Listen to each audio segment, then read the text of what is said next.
Oke, shalom semuanya para Pilafor. Kali ini saya mengambil renungan firman Tuhan dari Samuel 10 ayat 17 sampai 27. Judul perikop dari firman Tuhannya yaitu Saul menjadi raja dengan undian. Tapi saya mengambil temanya, tema yang saya ambil adalah mengapa Saul harus bersembunyi. Nah, saya bacakan ya, udah saya ringkaskan semua mengenai firman Tuhannya. Pada ayat 17, kemudian Samuel mengerahkan bangsa itu ke hadapan Tuhan di Mispa. Jadi intinya ini ada percakapan antara Samuel, Tuhan, dan bangsa Israel. Karena pada saat itu bangsa Israel menginginkan seorang raja seorang manusia. Kan selama ini kan yang menjadi raja itu Tuhan, langsung Tuhan gitu. Tapi ternyata bangsa Israel melihat dari bangsa-bangsa sekitarnya, dari tetangga-tetangga sekitarnya, mereka tuh memiliki raja. Nah, jadi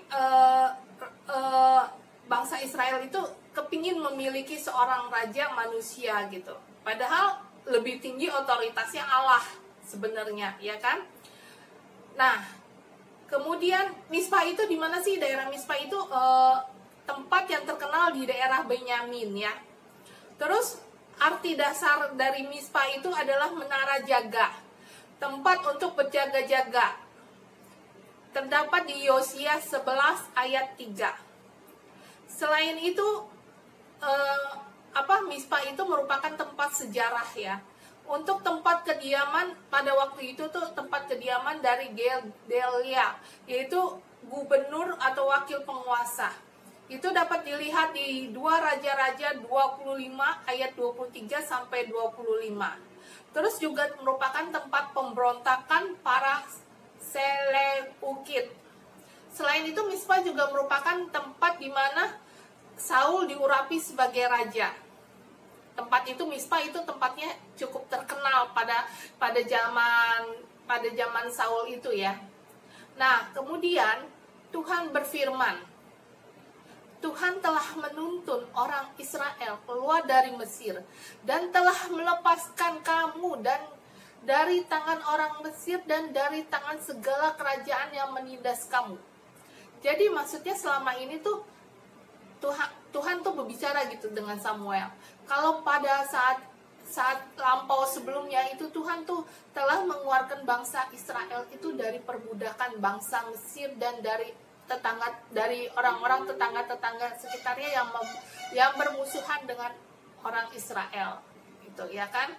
Tuhan tuh yang menuntun gitu loh. Tuhan tuh yang selama ini tuh berpihak pada bangsa Israel gitu. Terus di ayat 19-nya dikatakan Samuel berkata nih ya kepada bangsa Israel gitu. Bukan dia berbicara lagi dengan Allah, tapi dia berkata kepada bangsa Israel.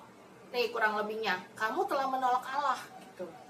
Yang telah menyelamatkan kamu dari segala malapetaka dan kesusahanmu dengan berkata, angkatlah seorang raja atas kami.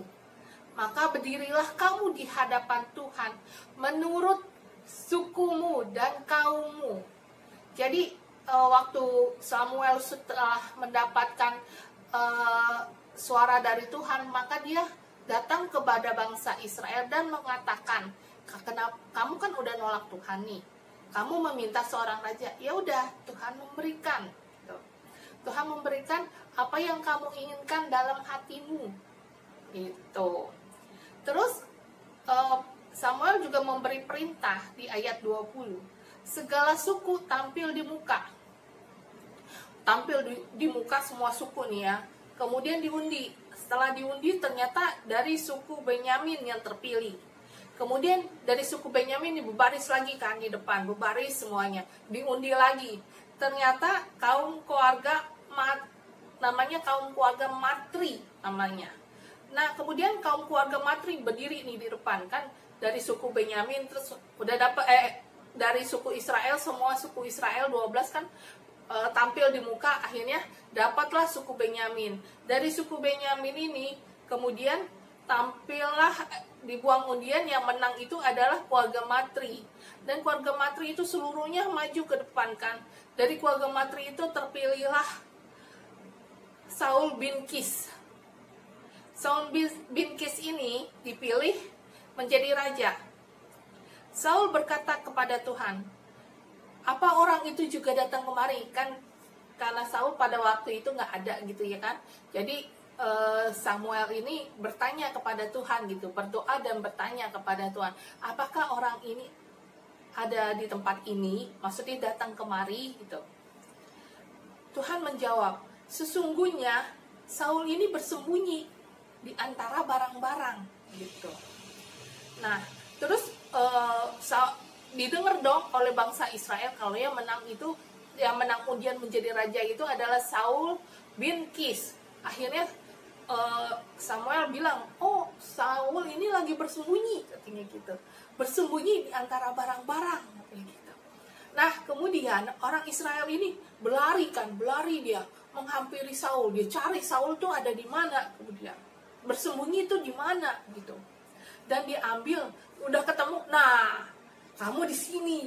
Kemudian diambil dari sana, dari tempat persembunyiannya Saul diambil.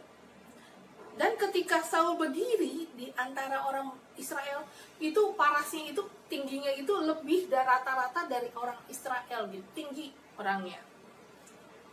Dan kemudian di ayat 24 Samuel berkata di hadapan orang, kamu lihatlah orang yang dipilih Tuhan, sebab tidak ada seorang pun seperti dia di antara seluruh bangsa Israel.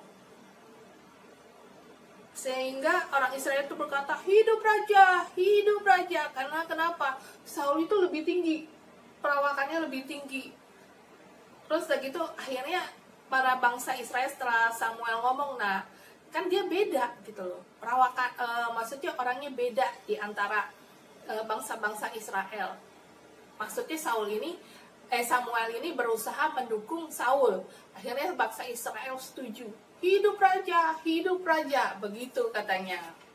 Nah, kemudian Samuel menguraikan kepada bangsa itu, maksudnya menguraikan itu menerangkan kepada bangsa itu tentang hak-hak kerajaan bangsa Israel. Menuliskannya pada suatu piagam dan meletakkannya di hadapan Tuhan. Sesudah itu Samuel menguraikannya, menerangkannya kepada bangsa itu, dan pulanglah mereka ke rumah masing-masing. Jadi setelah diangkatnya Saul menjadi raja, kemudian dikasih tahu nih hak-hak sebuah kerajaan bangsa Israel itu seperti apa. Dituliskan sama Samuel, udah ditulis terus dibawa di hadapan Tuhan dan dijelaskan kepada bangsa Israel gitu. Hak-hak kerajaannya itu berbeda gitu. Bangsa Israel itu hak kerajaan itu berbeda daripada bangsa-bangsa sekitarnya. Yang berbeda itu apa? Sang raja Israel itu berbeda dengan raja dari bangsa lain. Ia bukan seorang raja. Ia berkuasa mutlak, tetapi harus menjadi raja teokrasi yang tunduk kepada Allah sebagai penguasa tertinggi bangsa itu. Itu yang membedakan kerajaan bangsa Israel dari bangsa lain. Jadi kedudukan dia sebagai raja memang kekuasaannya mutlak, tapi harus berkiblatnya kepada Allah gitu loh. Dia harus mempunyai hubungan dengan Allah, karena Allah itu yang mempunyai penguasa tertinggi bangsa itu. Karena Allah yang mempunyai bangsa Israel sebagai anak sulungnya dari Allah gitu. Nah, kemudian di ayat 26, Saul pun pulang ke rumahnya. Rumah Saul tuh di Gibea, dan bersama-sama dia ternyata ada orang yang yang gagah perkasa, yang hatinya dijamah sama Tuhan untuk mengikuti Saul gitu. Mengikuti Saul, menjadi prajuritnya Saul gitu. Tetapi orang-orang Dursila berkata, masakan orang ini dapat menyelamatkan kita?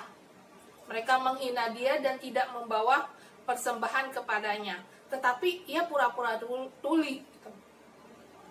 Jadi kadang-kadang ada hal-hal negatif dalam maksudnya di sekitar kita gitu ya kan, seperti Saul juga mengalami hal-hal negatif. Baru aja diangkat raja, yang mana tahu ya kan kemampuan dia seperti apa kan belum ketahuan. Kenapa? Orang dia baru diangkat, orangnya juga belum punya pengalaman sama sekali ya kan. Pengalaman itu terjadi setelah dia mengalaminya ya kan, setelah dia menjalaninya. Jadi dia dengar hal itu, dia nggak mau ambil pusing gitu loh. Dia pura-pura budek aja gitu loh. Ah udah nggak usah pikirin. Yang penting sekarang bagaimana target dia ke depannya seperti apa gitu. Nah kita lihat gitu. Kita lihat Saul itu karakternya tuh seperti apa. Dia mempunyai kekuatan dan kekuatan dari Saul itu apa ya kan? Dia raja pertama dari bangsa Israel yang diurapi Tuhan. Terus kedua, terkenal karena keberaniannya dan kemurahan hatinya. Dia terlalu murah hati sama rakyatnya. Apapun juga dia murah hati. Saking murah hatinya sampai dia mengabaikan apa yang dikatakan Allah kepada dia.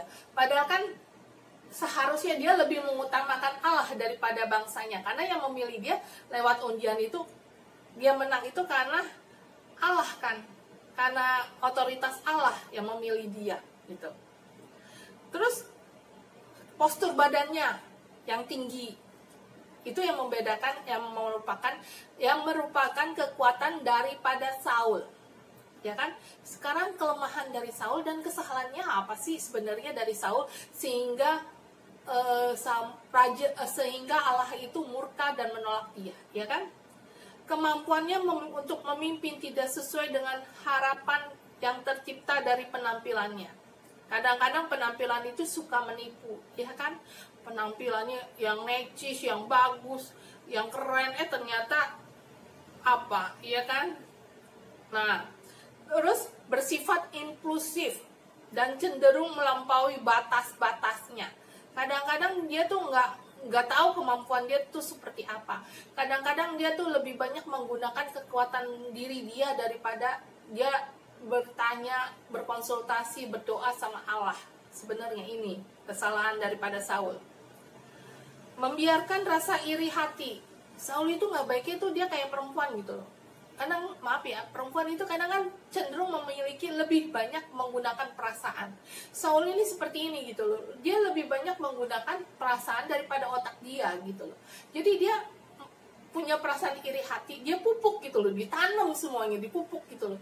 Jadi iri hatinya makin membesar, membara-bara gitu loh. Menguasai dirinya sehingga dia berusaha membunuh Daud. Tidak taat kepada Allah. Ini benar-benar apa ya? Kalau menurut saya seharusnya posisi kayak Saul itu ya, udah enak posisi dia, ya dong. Jadi raja, coba bayangin. Cuman salahnya dia mempertahankan kedudukannya dengan kekuatan dia sendiri. Padahal di dalam hak-haknya kerajaan sudah diberitahukan kalau penguasa tertingginya Allah. Seharusnya dia berkiblatnya kepada Allah, bukan kepada memanjakan bangsa Israel gitu. Yang memilih bukan bangsa Israel kok, Tuhan sebenarnya, ya kan? Nah, dari 1 Samuel ini kita lihat ini pertama kalinya terbentuknya pemerintahan di bangsa Israel. Ya kan? Di kerajaan Israel. Sehingga sekeliling bangsa Israel kan ada wujud nyata nih seorang raja. Jadi walaupun Tuhan yang memerintah bangsa Israel, tetap menginginkan seorang manusia sebagai raja. Jadi walaupun selama ini sebenarnya Tuhan tuh udah menunjukkan mujizatnya, Tuhan itu udah menuntut, sudah mengeluarkan bangsa Israel dari segala macam masalah kehidupannya, terutama masalah perbudakannya yang terjadi di Mesir. Tapi hal itu nggak dianggap. Dia melihatnya malah bangsa-bangsa sekitarnya, ya kan? Sehingga akhirnya terbentuklah seorang raja. Seperti keinginan dari bangsa Israel, akhirnya terbentuk seorang raja lewat undian. Gitu. Terus pada saat undian itu kenapa Saul itu harus bersembunyi? Ya kan? Padahal waktu itu dia juga nggak tahu apa dia kepilih apa enggak, dia juga nggak tahu. Kan namanya diundi. Ya kan? Dan pada saat dia ngumpet itu kan pada saat itu sedang sedang diundi gitu loh. Dari bangsa Israel kan berbaris di depan, dia sedang diundi, dan Saul udah mengumpet gitu. Udah bersembunyi istilahnya. Mengapa Saul harus bersembunyi? Pertama, karena dia merasa dia nggak mampu dengan tugas sebagai pemimpin, dengan tanggung jawab yang besar yang harus dilakukannya, memimpin, menjadi raja atau memimpin seluruh bangsa Israel. Pertama kali dia merasa, minder lah istilahnya, nggak mampulah saya gitu. Akhirnya dia ngumpet gitu. Seharusnya tidak perlu bersembunyi kan, tapi bersyukur gitu loh atas anugerah yang Tuhan percayakan sebagai pemimpin dengan sikap rendah hati. Sebenarnya seharusnya seperti itu, tapi Saul malah bersembunyi. Yang kedua, biasanya kepemimpinan itu ada dikaruniakan. Kepemimpinan itu bisa ada di dalam diri seseorang, biasanya dianugerahkan waktu dia lahir. Misalnya papanya tadinya kan seorang pemimpin, atau ibunya memiliki karakter memimpin sebuah perusahaan. Anaknya juga ada keturunannya seperti itu, ya kan? Sejak lahir dia memiliki karakter pemimpin. Terus kadang juga bisa lewat pengetahuan, lewat pengalaman juga bisa gitu. Kepemimpinan itu bisa lewat pengalaman, bisa karena dia dari kecilnya, dari lahirnya memang orang tuanya memimpin, jadi anaknya juga bisa gitu. Juga bisa lewat latihan-latihan, atau lewat ya belajar lah istilahnya, belajar gitu loh. Belajar dari contoh-contoh orang yang memimpin, atau belajar di kelas, apa belajar di kuliah, ya kan, menjadi karakter pemimpin yang hebat tuh seperti apa, pemimpin yang ideal tuh seperti apa, bisa dipelajari gitu loh. Dan apalagi kalau dia memang memiliki bakat ya untuk menjadi seorang pemimpin. Terus yang ketiga itu, kedudukan yang diperoleh Saul itu berdasarkan atas kehendak dan pilihan Allah, walaupun lewat undian ya, di antara suku Israel. Pada dasarnya seharusnya Saul itu sebagai pemimpin yang diurapi Allah dan melaksanakan kehendak Allah. Seharusnya, ya kan, melakukan apa yang Allah kehendaki. Tapi ternyata kan dia melakukan yang sebaliknya. Terus apalagi sih, kenapa sih Saul mesti bersembunyi, ya kan? Sifat kerendahan hati Saul diwujudkan dengan menyembunyikan diri, karena merasa tidak layak menerima tanggung jawab sebagai pemimpin. Saul tidak mau menonjolkan dirinya pada saat itu ya, sebelum dia menjadi seorang pemimpin, dan menunggu saat yang tepat untuk menunjukkan siapa dia, sampai orang Israel itu mengakui dia. Kan pada ayat 23-24 kan, bangsa Israel itu waktu Saul bin Kis yang terpilih menjadi seorang raja, dicari-cari kan nggak ada, ya kan, ternyata bersembunyi di antara barang-barang.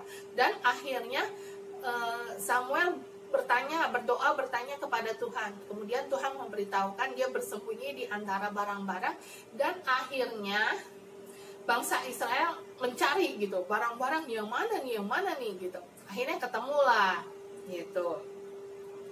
Di sini kita melihat betapa besarnya kasih Allah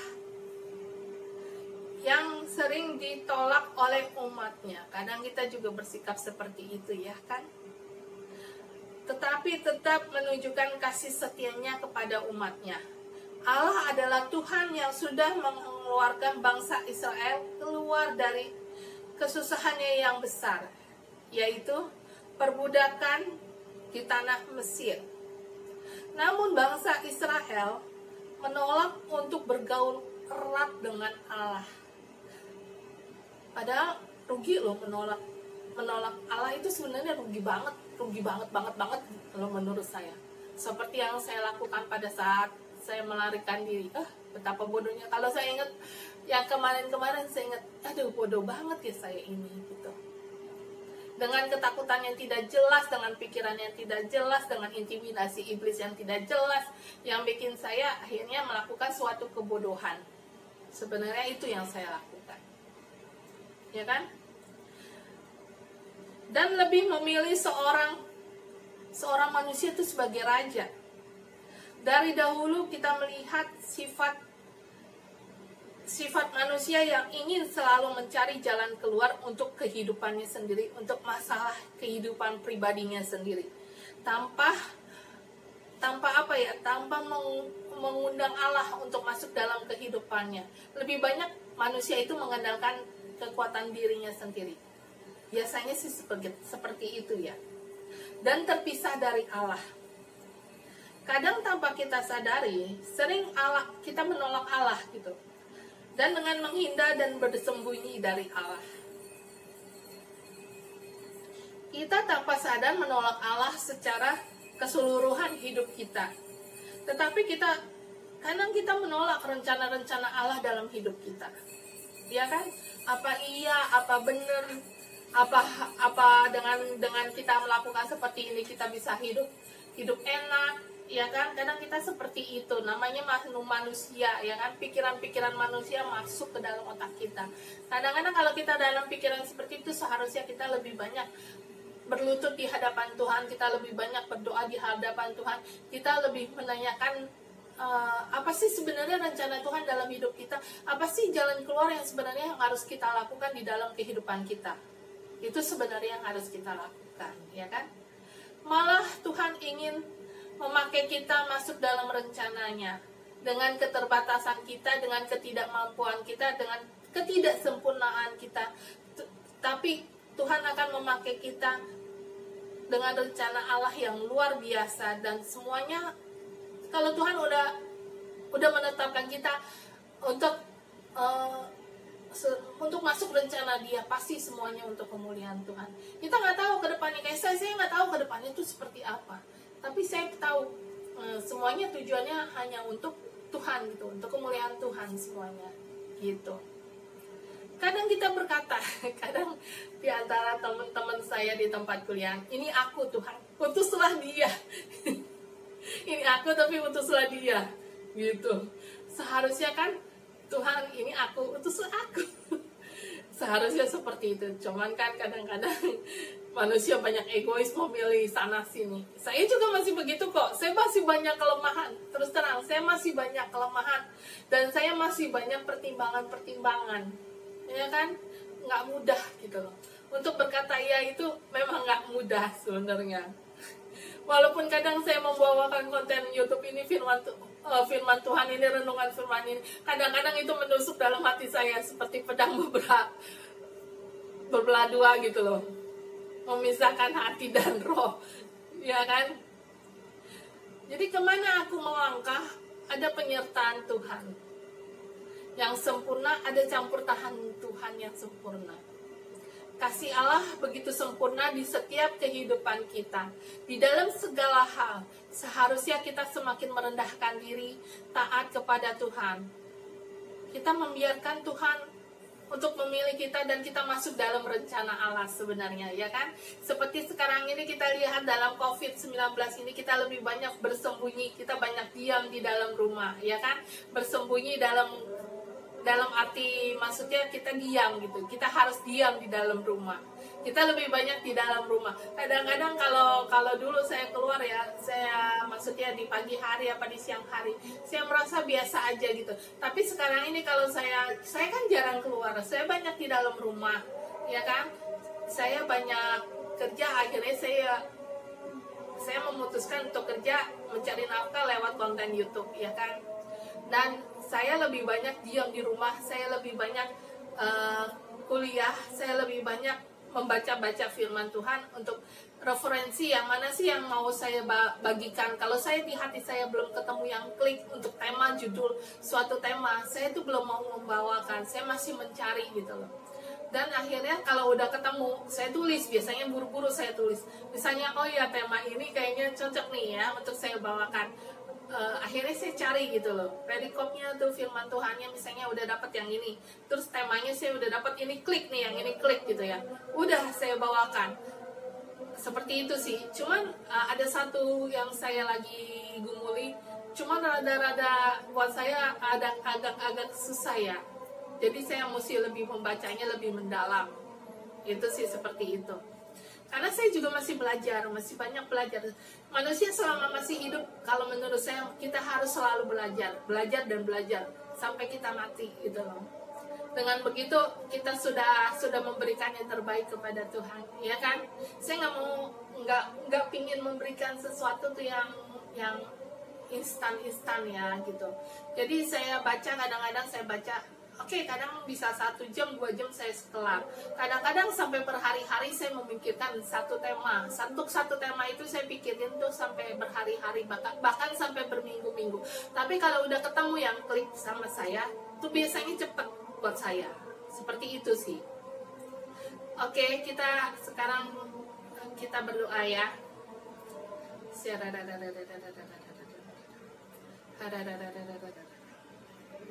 Oke, kali ini kita berdoa ya.